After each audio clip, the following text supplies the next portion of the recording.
This is just my thoughts, opinions on the matter. Do your own research. Past performance don't is not indicative of future forecasts.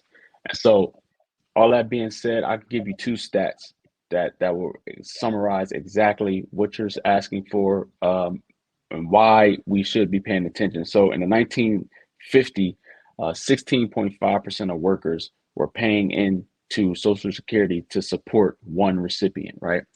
And so when you think about that, that means 16 people and a half, but let's just stick to 16 people work to support me when I retirement. So even if one person lose a job or don't go to work, I still got 14, 15 other people to rely on to support my retirement income based off of Social Security.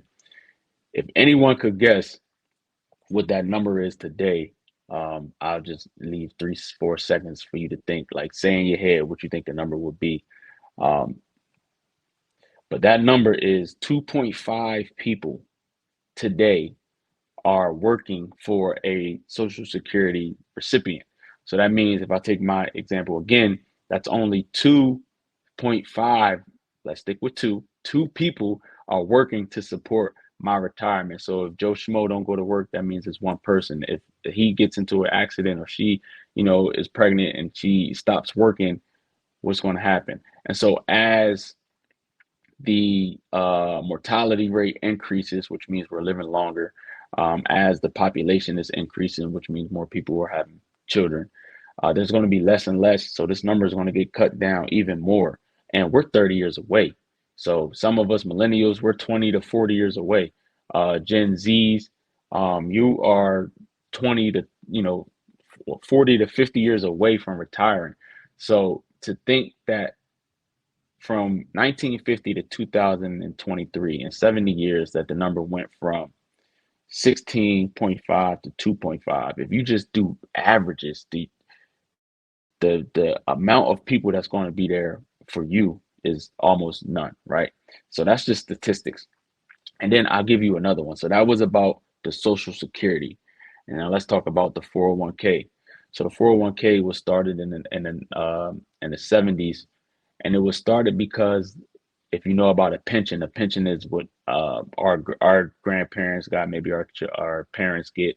A lot of blue collar workers get it. Like if you work in auto factories, or a lot of union members, first line workers, policemen, firefighters, and things like that. People that work for the state, they have pensions.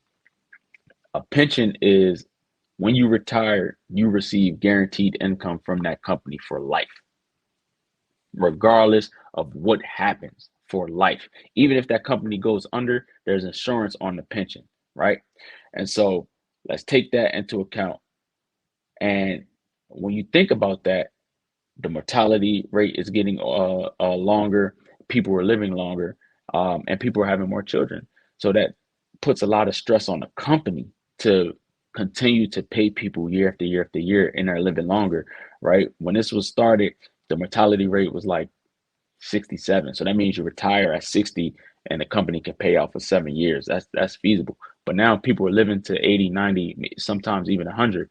And so when you think about a company paying you for 40 years after you put in 40 years, that's kind of like who's getting the benefit here, right? We are. So it's becoming way more expensive to have a pension. So they cut it out. A lot of the companies did. They cut it out in the 1980s and they replaced it with the 401k. Now, the 401k was never meant to be a retirement vehicle. The 401k was meant to assist in tax saving strategies. That's why you could put money in and it's tax deferred, let it grow, and then it get taxed later while you have the pension. It was meant for to assist your retirement. And so when you factor in the meaning of the 401k, the meaning of the pension, what happened to the pension, and why the 401k is there and what we do now. So now we come to work, we put our money in our 401k, and our hope is, let's key on that word hope. Our hope is by the time that we retire, we'll have enough money in our 401k, right? And so going down that road, there's a statistic that a survey that was done by an insurance company. 60% of the people do not know how much they need to retire. So if you don't know how much you need to retire and you're hoping that you have enough, are you in a good place to even start? Right? So that's the first thing.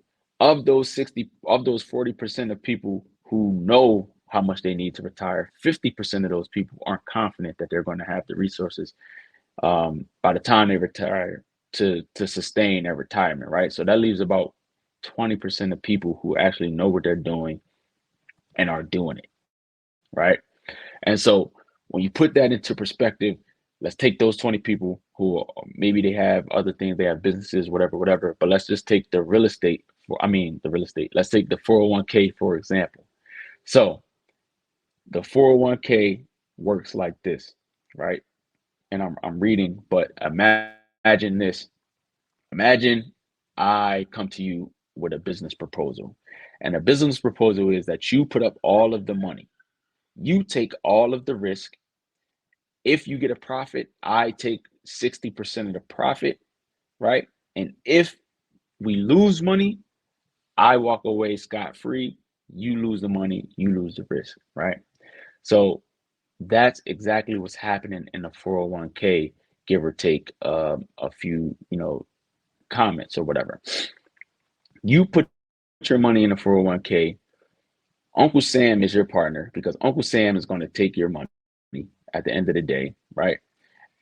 And if your 401k loses money, Uncle Sam walks away scot free because you don't have anything to take, and now you're out, right?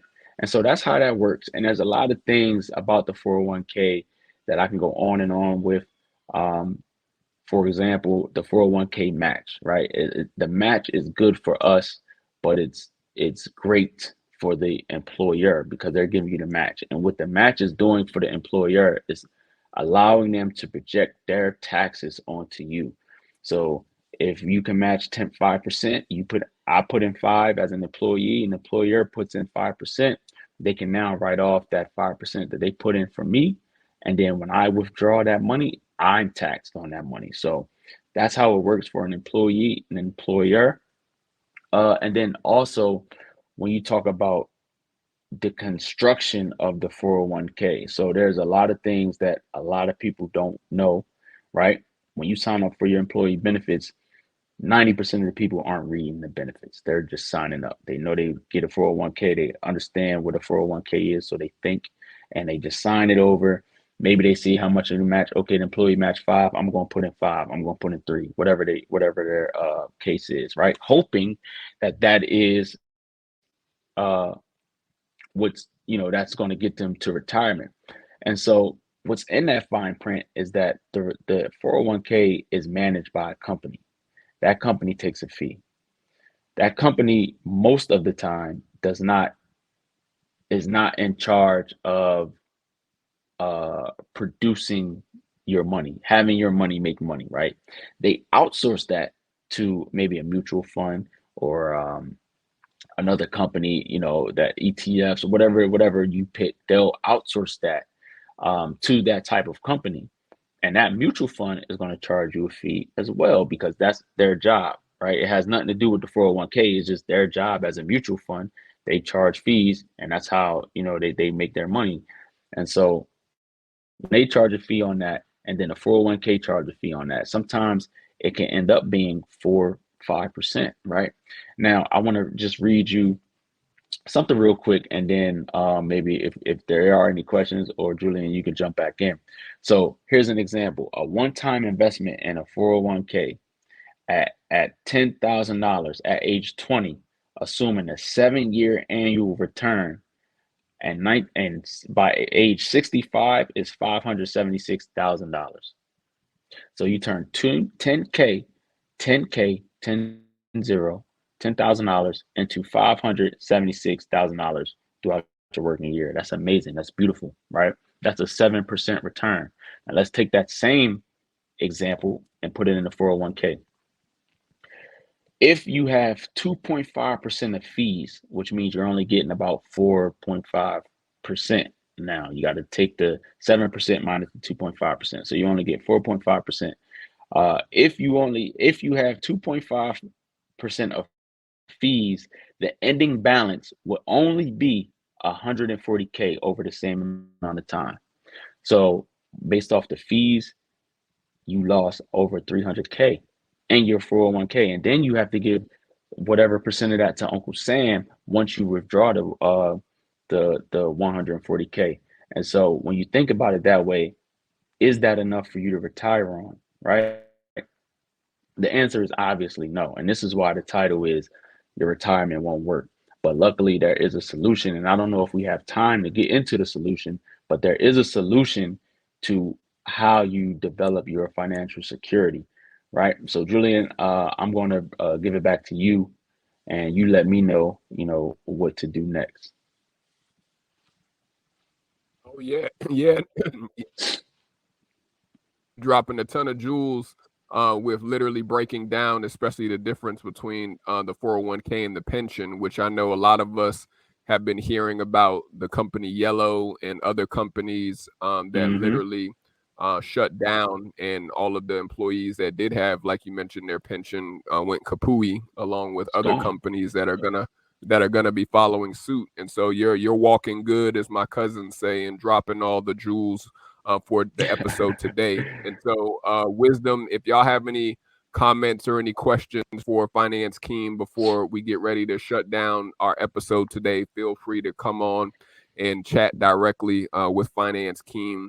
But I know, even in speaking solutions, like you mentioned, because we're always on the show speaking about financial education, and we want people to get practical steps for those individuals Mm-hmm. that may be behind with their retirement planning, or they even do not have a blueprint formula for retirement. They're just still living paycheck to paycheck, or that they're not really investing in the long haul. Like, what are some practical steps that people can have a winning plan, a winning formula in order to have security versus being all the way up the creek when Social Yeah, Security is not available to them?